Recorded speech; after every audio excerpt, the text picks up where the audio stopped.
guys? Welcome to another video. Today we're reviewing Scott Pilgrim vs. the World.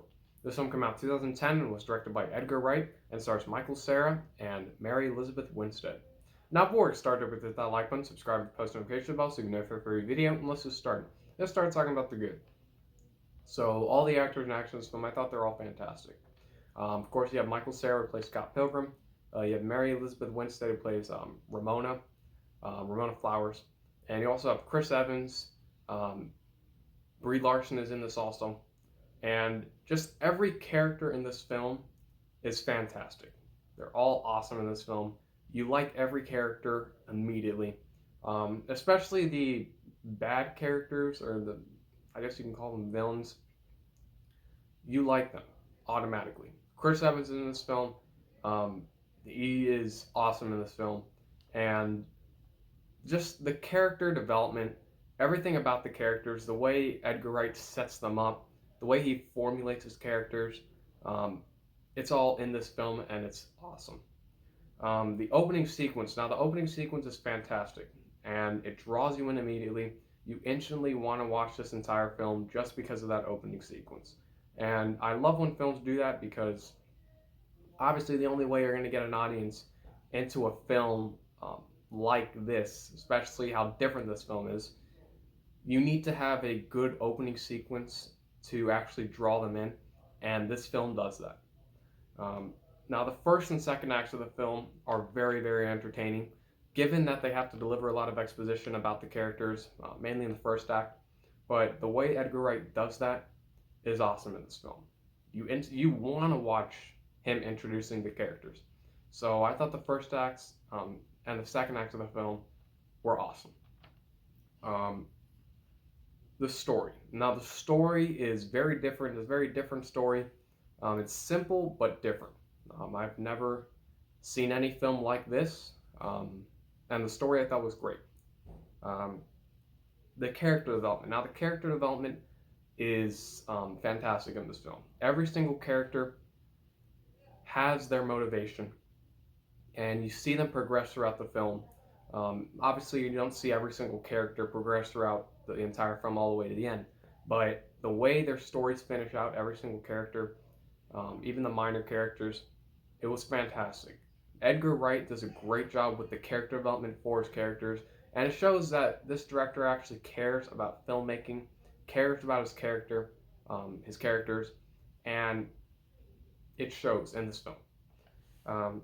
Now the action sequences. The action sequences are awesome. They're very, very different. Very, very unique.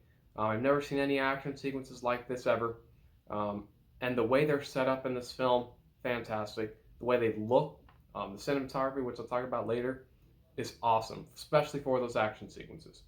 Now let's talk about the cinematography. So the cinematography is fantastic. Of course, that includes the shots, the camera angles, the lighting. All of that stuff for the cinematography is awesome. And especially for the action sequences, when you see the film, I can't really explain how they look, but you'll know when you see the film because it's very different. I can guarantee that if you've never seen this film, if you watch it, you've never seen any action sequences like this, especially the band battles. I've never seen anything like it, and it was thoroughly, thoroughly entertaining. The sequences in this film, there are a lot of hilarious sequences within this film. Michael Cera is hilarious in this film, and almost every character has some hilarious sequences in this film, which all land. I was laughing constantly throughout the film because Edgar Wright is able to balance humor and heart in this film perfectly. So I thought the sequences were fantastic, and they were equally balanced. The third act of the film is awesome. It is just a big action sequence, a battle sequence. Not so much a normal action sequence than you would think. This is a music type film. So I love music. I play piano, so I am instantly drawn into this film, especially that third act of the film, which may not be for everyone, but I guarantee you, if you go into the film not expecting the third act of the film, you're going to be entertained. And the ending sequence. You think it's going to go one way, but it goes another. And I thought it was a perfect way to end this film. I do not want a sequel to this film unless it's directed by Edgar Wright, because that ending sequence is just so perfect for this film. It's the culmination of every single event in this film, and it's the culmination of Michael Cera's character and his motivation. So I thought that ending sequence was fantastic. That's about it. There's nothing bad about this film. Scott Pilgrim vs. the World is definitely one of the best films I've ever seen. Um, this is definitely in my top 15 films of all time, and I highly recommend it. And I'm going to give Scott Pilgrim vs. the World an A. Thank you for watching. Don't forget to hit that like button, subscribe to the post notification bell so you can know if I make a video. I'm Peter. Thank you for watching.